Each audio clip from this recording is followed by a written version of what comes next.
1 साल पहले इन्होंने दिल्ली के ऊपर हमला किया, मेरे को जेल में डाल दिया फर्जी केस में। एक फर्जी केस लगाया, केजरीवाल ने घोटाला कर लिया। अभी जजमेंट आया, अदालत ने कहा कि केजरीवाल के ऊपर सारे आरोप गलत हैं, केजरीवाल निर्दोष है, केजरीवाल कट्टर ईमानदार है। अदालत ने कहा, कोर्ट ने कहा, केजरीवाल ऐसे झूठा केस मेरे ऊपर लगा के मेरे को जेल में डाल दिया और दिल्ली के ऊपर इन्होंने कब्जा कर लिया। इन्होंने झूठे केस करके कब्जा कर लिया। आज दिल्ली में जितने अच्छे काम हमने किए थे, सारे काम इन्होंने एक एक करके खत्म कर दिया। हमने अच्छे स्कूल बनाए, स्कूल बंद कर दिए। हमने मोहल्ला क्लिनिक बनाए इलाज कराने के लिए, वो बंद कर दिए। हमने महिलाओं की बसों में यात्रा फ्री करी, वो बंद कर दी। अब ये हमने बिजली फ्री करी, वो भी बंद करने जा रहे हैं।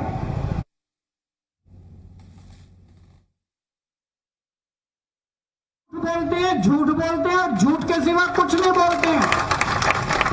दिल्ली के चुनाव में आके पिछली बार फरवरी में चुनाव था, बोले 8 मार्च को 2500 रुपए महीना हर महिला के अकाउंट में दे देंगे। अगला 8 मार्च आ गया, 1 साल बीत गया, किसी के अकाउंट में नहीं आया। अब मोदी जी यहाँ के कह रहे हैं 3000 रुपए देंगे, कुछ नहीं देने वाले। आपके अकाउंट से 3000 निकलवा लेंगे, देने वाले नहीं है, वो निकलवा लेते हैं सबके अकाउंट से। ऊपर कुणाल घोष दादा के 1 नंबर बटन है इनका। तो देखिए, अरविंद केजरीवाल आज पश्चिम बंगाल में थे। पश्चिम बंगाल में पहले चरण की वोटिंग हो गई है, दूसरे चरण की वोटिंग अभी होनी बाकी है। 29 तारीख को दूसरे चरण की वोटिंग है, 4 मई को काउंटिंग होगी। उससे पहले आज दिल्ली के पूर्व मुख्यमंत्री और आम आदमी पार्टी के राष्ट्रीय संयोजक अरविंद केजरीवाल तृणमूल कांग्रेस के समर्थन में रैली करते नजर आए। तृणमूल प्रत्याशी के पक्ष में उन्होंने वोट मांगा है, टीएमसी कैंडिडेट के पक्ष में उन्होंने प्रचार किया है और पश्चिम बंगाल में एक बार फिर से ममता बनर्जी की नेतृत्व में तृणमूल कांग्रेस की सरकार बनाने की अपील की है। उन्होंने अपना जिक्र किया, दिल्ली का जिक्र किया कि किस तरीके से उन्हें मुकदमों में फंसाया गया, उनको जेल में डाला गया। अरविंद केजरीवाल ने कहा कि मुझे जेल में डालकर इन लोगों ने दिल्ली पर कब्जा कर लिया। एक और बड़ी बात उन्होंने कही कि दिल्ली में अरविंद केजरीवाल और आम आदमी पार्टी जिस वक्त शासन में थी तो दिल्ली के लोगों को फ्री बिजली दी जाती थी, लेकिन अब क्योंकि ये लोग सरकार में आ चुके हैं तो इनकी योजना फ्री बिजली योजना को बंद करने की है।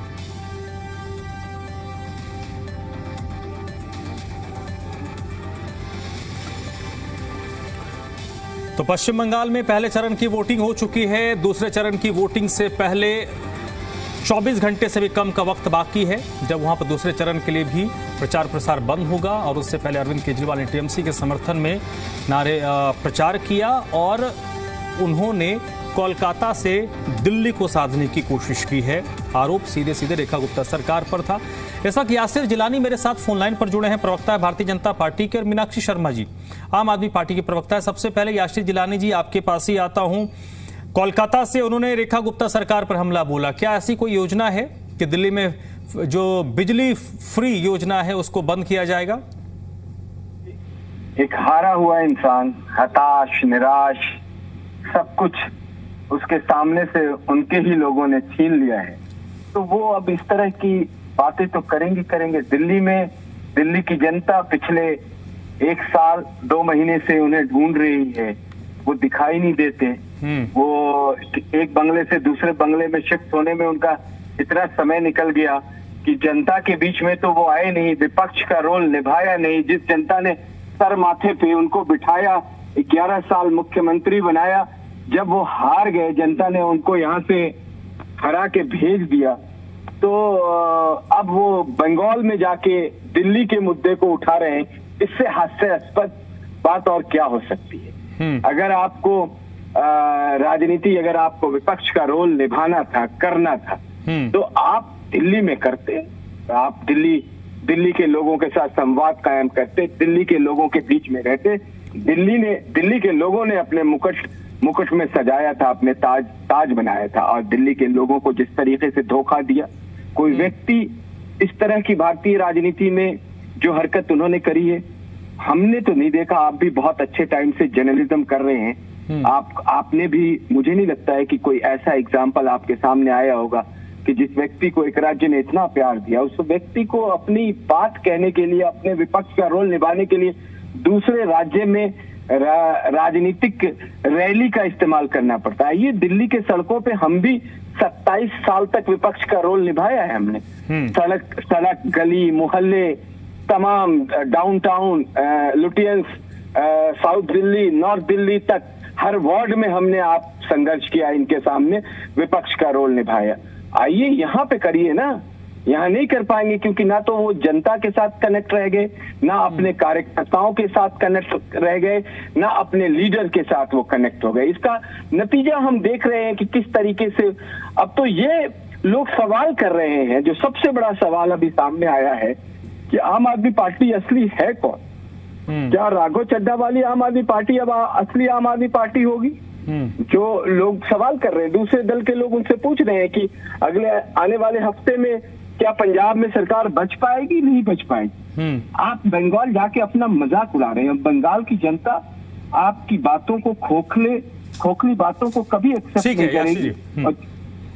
मीनाक्षी शर्मा से भी ये कमेंट लेते हैं, फिर मैं आपके पास आता हूँ। मीनाक्षी शर्मा जी, जहां तक मेरी जानकारी है और जो इस सरकार ने पिछले वित्त वर्ष में और इस वित्त वर्ष में, पिछले वित्त वर्ष में भी वो कंटिन्यू था, जो फ्री बिजली वाला था, इस वित्त वर्ष में भी वो कंटिन्यू रहेगा। और सरकार ने बार बार ये कहा है कि इस योजना को बंद नहीं करेंगे। फिर अरविंद केजरीवाल किस बिना पर, किस आधार पर ये कह रहे हैं कि जो फ्री बिजली वाला सुविधा है वो बंद किया जाएगा? देखिए, जो बीजेपी की सरकार है वो सबसे बड़का झूठा सरकार है। और आज बीजेपी ने, यहाँ तक कि हमारे प्रधानमंत्री मोदी जी ने भी जो दिल्ली वालों के लिए वादे किए थे, सब जुमले निकल गए और दिल्ली की जनता आज पछता रही है। आप देखिए, जितने भी काम किए थे केजरीवाल जी ने, उसमें से आप देख लीजिए, फरिश्ते योजना इन्होंने बंद कर दी, हमारे मोहल्ला क्लिनिक इन्होंने बंद कर दिए। हमने अपनी बहनों को मुफ्त सफर करवा रहे थे, उसमें पिंक कार्ड करके उन्होंने उनको उलझन में डाल दिया। अब बेचारियों के पास समय नहीं है कि वो पिंक कार्ड बनवा सके, तो अब उन्हें टिकट लेके सफर करना पड़ रहा है, उन्हें परेशानियां झेलनी पड़ रही है। अगर एक बस बदलती है तो दूसरी बस में टिकट लेनी पड़ जाती है। तो मतलब इस तरीके से जो दिल्ली की जनता है वो देख रही है कि किस तरीके से 11 साल में अरविंद केजरीवाल ने दिल्ली को सजाया संवारा था, जिसे आज बीजेपी की सरकार बर्बाद कर रही है और उनकी जो योजनाएं थी उनको एक एक करके बंद कर रही है। अब आते हैं बिजली पर, तो जो केजरीवाल जी ने कहा वो बिल्कुल 100% सही कहा है। क्योंकि आप देखिए, आज दिल्ली के अंदर जगह जगह पावर कट लग रहे हैं, इतनी भीषण गर्मी के अंदर इतने बड़े बड़े बिल आ रहे हैं कि लोग रो रहे हैं कि ये क्या, हमने तो बिजली खर्च भी नहीं करी और इतने बड़े बड़े बिल आ रहे हैं इस महंगाई के टाइम में। और आप ये देखिए कि हर जगह लोग परेशान हैं और लोग अब आने वाले समय में आप देखिएगा कि ये जो सब्सिडी मिलती थी उसमें वो भी खत्म हो जाएगी। पानी के बिल देख लीजिए, आज आप पानी के अगर आप क्षेत्र में चले जाइए, दिल्ली में किसी भी क्षेत्र में, आप उनसे पूछे कि आपका पानी का बिल कैसा आ रहा है, तो सब बताएंगे कि किस तरीके से बढ़ पानी के बिल आ रहे हैं। नहीं, मीनाक्षी शर्मा जी, देखिए, कट लगना, बिल ज्यादा आना और योजना को बंद करना, ये बिल्कुल दो अलग अलग डायरेक्शन की बात है। मैंने कहा इस वित्त वर्ष, पिछले वित्त वर्ष में भी सरकार ने बंद नहीं किया, तो इस वित्त वर्ष में भी सरकार ने बंद नहीं किया। और बीजेपी के किसी छोटे बड़े नेता ने ये बात नहीं कही, बंद नहीं करी। हमारी जो बसों में मुफ्त यात्रा थी उसको बंद करके पिंक स्मार्ट कार्ड पे नहीं लेकर आए। सारी योजनाएं तो एक एक करके बंद कर रहे हैं। और आप आने वाले समय में देखिएगा, ये लिख कर रख लीजिए आप मुझसे, मैं भी होंगी आपसे आगे आने वाले समय में डिबेट में, मैं आपको ये दिखाऊंगी भी कि किस तरीके से इन्होंने जो सब्सिडी है वो बंद कर दी है। और ये तो धनक सभी को ही है। अभी जिस तरीके से थोड़ा थोड़ा भी लोग कानाफूसी कर रहे हैं, जिस तरीके से हमने कहा था, देखो जी राघव चड्ढा बीजेपी ज्वाइन करेंगे, देखो उन्होंने कर ली ना, थोड़ा समय लगा लेकिन सच सामने आ जाता है। ये सच भी सामने आ जाएगा जनता के सामने।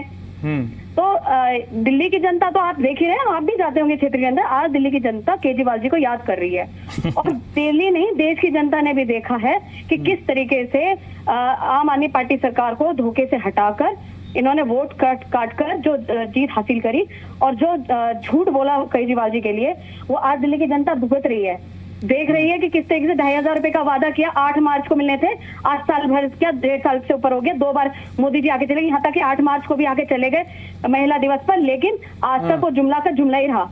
आप मुझे बताइए, मीनाक्षी जी, मोदी जी की गारंटी है वो सिर्फ क्या मानी जाती है? जुमला मानी जाती है। मोदी जी की गारंटी का दूसरा नाम है जुमला। सुनिए, और ये एक नहीं, आप बिहार देख लीजिए, महाराष्ट्र देख लीजिए, कोई सा भी स्टेट देख लीजिए, जहां जहां बीजेपी है वहां के लोग वहां पछता रहे हैं। मीनाक्षी जी, आपने एक तार छेड़ दिए तो एक सवाल का जवाब दे दीजिएगा।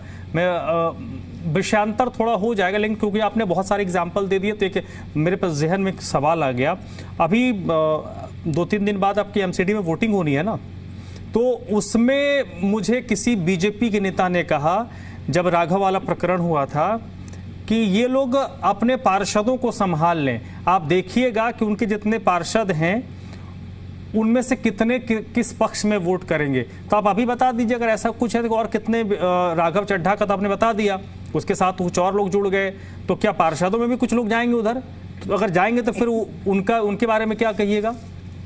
देखिए, ये जो बीजेपी की सरकार है, ये अपना ऑपरेशन लोटस हर जगह चलाती है, चाहे दिल्ली हो चाहे कितने स्टेट्स हो। मैं बहुत सारे स्टेट्स के आपको एग्जांपल दूंगी कि वहां पर इन्होंने ऑपरेशन लोटस चलाया। और अभी जो सबसे नया एग्जांपल है वो यही है कि हमारे अशोक मित्तल जी, जो हमारे सांसद थे, जिनको हमने अभी नेता भी बनाया था, उनके घर सिर्फ 10 दिन पहले रेड होती है और उसके बाद वो बीजेपी ज्वाइन कर लेते हैं। आज मैं सिर्फ एक सवाल आपसे पूछ रहा हूँ, आप पूरा पैटर्न देख लीजिए। जिसके यहाँ पर नेता विपक्ष के किसी नेता के यहाँ ईडी रेड करती है, कुछ दिनों बाद वो बीजेपी ज्वाइन कर लेता है। ऐसा क्या हो जाता है कि जिसके यहाँ ईडी की रेड पड़ती है वो बीजेपी ज्वाइन करता है? तो इसमें तो फिर गलती दोनों तरफ की होगी ना। एक ने तो चलो वो किया, अरे डरा धमका के आपको कहेंगे, आपको जेल में डाल देंगे। हर इंसान, देखिए, हर किसी इंसान में इतनी हिम्मत नहीं होती कि वो सब कुछ झेल तो जाए। आप ऐसे लोगों को चुनते क्यों हैं जो डर जाते हैं? जिनको लगता है कि भैया ये पावर में है, इन्होंने जब सीएम को ये बता दिया ना, और कितने लोग डरने वाले हैं? ठीक है, और कितने लोग डरने वाले हैं? ठीक है, तो कुछ लोग डर भी जाते हैं, लेकिन मैं आपको कहना चाहती हूँ कि कुछ लोगों को छोड़ के, एक आध लोगों को छोड़ के, राघव चड्ढा और संदीप पाठक जैसे कुछ लोगों को छोड़ के हमारे यहाँ जितने भी कार्यकर्ता हैं और नेता हैं वो बहुत ही मजबूत है। चलिए ठीक है। याशिर जी, उसके बाद भी आप देख लीजिए, चाहे हमारे नेता जेल चलेगा, लेकिन बीजेपी के आगे घुटने नहीं टेके उन्होंने। चाहे जितनी मर्जी ईडी और सीबीआई से रेड करा ली, लेकिन आज भी वो तनकर खड़े हुए हैं और बीजेपी की तानाशाही के खिलाफ लड़ाई लड़ रहे हैं। ठीक है मीनाक्षी शर्मा जी, ठीक है। याशिर जिलानी जी, सारी बातें हो गई, लेकिन मूल मुद्दा वही है जो मैं बस ये समझना चाह रहा हूँ कि एक दिल्ली का मुद्दा है जिसको लेकर उन्होंने कोलकाता में बात कही। मेरा मत यह है कि जो बात कही जा रही है, एक होता है कि आपको कुछ भी आप आरोप लगाना है, लेकिन उस आरोप का आधार है। मैं बस याद करने की कोशिश कर रहा था कि बीजेपी का कोई छोटा बड़ा नेता, किसी ने भी जो थोड़ा बहुत भी वजन रखता हो, ऑफिस बेयरर हो या किसी पद पर रहा हो, पूर्व विधायक हो, सांसद हो, पूर्व सांसद हो, मंत्री हो, पूर्व मंत्री हो, किसी भी टेक्सचर के नेता ने बिजली को लेकर कोई बात कही, तो मुझे ध्यान नहीं आया कि किसी ने इस तरीके की बात कही हो कि हम सोच रहे हैं कि हम इसको बंद कर दें। तो फिर ये बात कहां से आती है बार बार? देखिए, मैंने आपको पहले ही बताया ना, ये सिर्फ झूठ बोलते हैं। झूठ के अलावा इनके पास कुछ है ही नहीं। अरविंद केजरीवाल की बुनियाद झूठ, भ्रष्टाचार और तानाशाह रवैया की वजह से। ये अभी इनकी प्रवक्ता कह रही थी, तानाशाह रवैया, आपका अगर तानाशाह रवैया नहीं होता तो आप बताइए कि आशुतोष आज भी मुखर विरोधी भारतीय जनता पार्टी के, प्रशांत भूषण आज भी मुखर विरोधी बीजेपी के, प्रोफेसर आनंद, योगेंद्र यादव मुखर विरोधी भारतीय जनता पार्टी के, उन सबको निकाल दिया, उन सबको धोखा दिया आपने।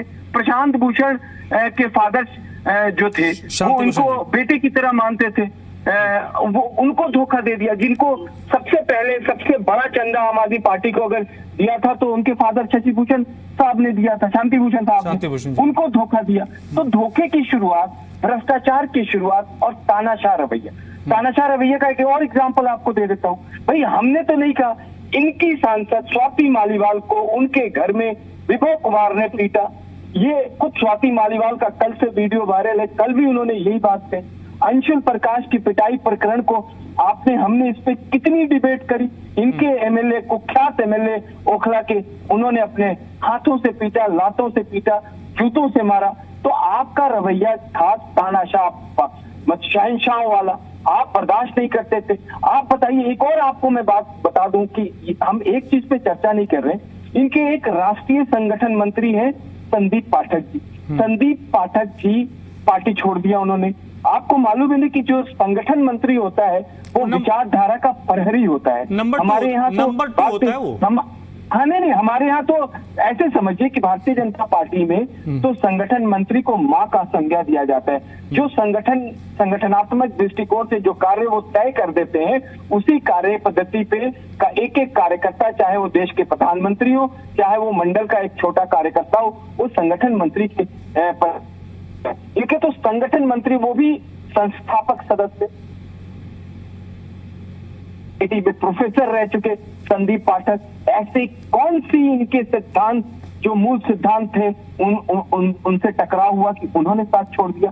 राघव चड्ढा पे हम चर्चा कर रहे हैं, हम स्वाति मालीवाल पे चर्चा कर रहे हैं, अनिल मित्तल पे चर्चा, लेकिन हम चर्चा संदीप पाठक पे नहीं कर रहे। संदीप पाठक ये बात को दर्शाता है नाम कि अरविंद केजरीवाल अपनी राजनीतिक जो सोच थी उससे भटक गए, उसको कहीं उन्होंने दरकिनार कर दिया। मैं उन सारी बातों पे नहीं जाना चाहूंगा कि जब उन्होंने कहा था, हमारी तो मैडम जो प्रवक्ता अभी आम आदमी, उन्हें आइडिया भी नहीं होगा कि उन्होंने सबसे पहले कहा था कि मैं कौशाम्बी के जिस घर में रहता हूं वहीं से मुख्यमंत्री कार्यालय चलाऊंगा, मुख्यमंत्री का पूरा कार्यकाल में पूरा करूंगा, लेकिन फौरन उन्होंने घर ले लिया, फौरन उन्होंने फ्रिट्स ऑफ सिक्योरिटी अपने आसपास इकट्ठा कर ली, फिर उसके बाद धीरे धीरे शीश महल तक पहुंचे। तो ये किसी भारतीय राजनीति के किसी नेता ने नहीं कहा था, न कांग्रेस ने, न भारतीय जनता पार्टी ने, न विपक्ष की बहुत सारी पार्टियां, उनके किसी नेता ने इस तरह की बात नहीं करी थी, इस तरह के वादे नहीं किए थे।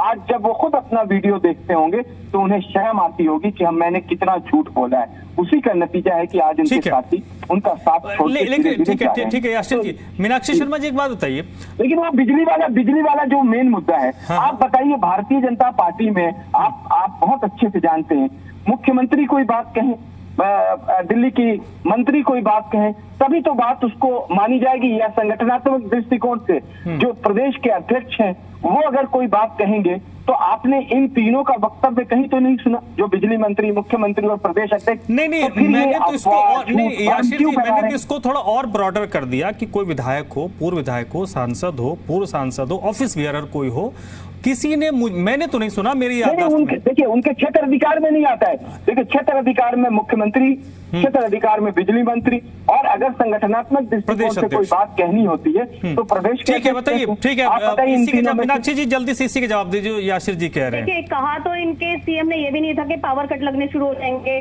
बिजली के बिल बढ़कर आने चालू हो जाएंगे, आपको जगह जगह देखे अभी। ये सब झूठ बोल रही है, मुझे बोलना अच्छा नहीं लग रहा है बीच में, ये सब झूठ है। मैं आपके बीच में नहीं बोली ना। अरे अभी आप सोचिए कि अगले पंजाब में अगले हफ्ते में हो क्या रहा है, तो बोलने का एक अगले हफ्ते पंजाब में। ठीक है याशिर जी सुन लीजिए, हाँ बोलिए मीनाक्षी जी बोलिए, नहीं बोलेंगे वो। हाँ तो ये भी नहीं बोला था, लेकिन सब धमकी मत दीजिए। इन्होंने जो कहा कि यमुना साफ कर देंगे, आज तक यमुना साफ नहीं हुई। इन्होंने कहा 2,500 रुपए देंगे, आज तक 2,500 रुपए नहीं, जो कहा वो भी तो कहाँ कर दिया इन्होंने। तो इन्होंने तो जो कहा वो भी नहीं किया, और जो नहीं किया वो कर रहे हैं। दहशत बिजली के बिल बढ़ाकर दे रहे हैं, पावर कट लगा रहे हैं, जगह जगह दिक्कतें हो रही हैं लोगों को, पानी के बिल बढ़ के आ रहे हैं, ठीक है, लोगों को, महिलाओं को बसों में बहुत परेशानियां हो रही हैं। तो बहुत सारी चीजें जो ये नहीं कहते वो करते हैं, जो कहते हैं तो वो तो बिल्कुल नहीं करते हैं। मतलब वो फिल्मी डायलॉग है कि जो मैं कहता हूँ करता हूँ, जो नहीं कहता हूँ डेफिनेटली करता हूँ। तो इन्हें तो कहना छोड़ दें कि हमारे नेता ने नहीं कहा और ये फलाना और ढिकना। चलिए अब देखते हैं ना मीनाक्षी जी, बंगाल से जो तीर चला है वो दिल्ली तक आता है या नहीं? कहीं तीर कहीं जाएगा नहीं, इन्हीं के संगठन को बर्बाद करेगा, चिंता न करिए। अरे जैसे संगठन पे गिरेगा और इनके संगठन में एक भूचाल आ जैसे जाएगा। मिसाइल होती है ना, मिसाइल एक छोटी दूरी की होती है, इंटरकॉन्टिनेंटल होती है, तो ये वो दूरी तय कर पाती है नहीं जो अरविंद केजरीवाल ने कोलकाता से कही है, वो दिल्ली तक पहुंचती है नहीं पहुंचती है। बहुत बहुत शुक्रिया। शासन आने के बाद